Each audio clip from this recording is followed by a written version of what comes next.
The European Union's energy crisis has two main dimensions when it comes to reasons.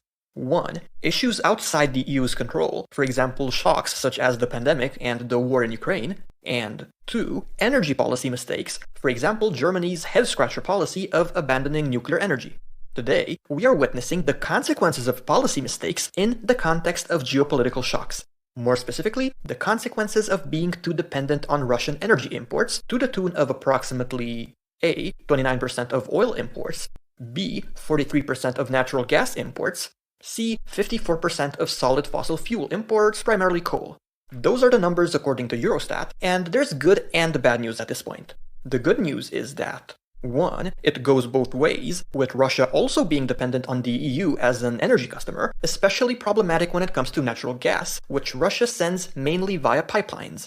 Thus, it can't simply export everything to Asia instead, because the infrastructure doesn't exist and takes a long time to build. 2. The European Union is wealthy enough to temporarily buy energy at ultra-high prices, unfortunately to the detriment of poorer nations that find themselves outbid. The bad news is that 1. There's no such thing as a painless outcome for the European Union, because even if you outbid everyone for, let's say, liquefied gas, that only covers about a third of your Russian exposure, and thus, you have to also resort to anything from firing up coal plants to rationing energy. 2. While it would be economically irrational for Russia to, let's say, cut natural gas exports altogether, the same could have been said about invading Ukraine, yet it still happened. After drawing the line, will the European Union freeze this winter? No. But even so, the transition away from Russian energy will not be easy, and thus, quality of life consequences and even social unrest are to be expected.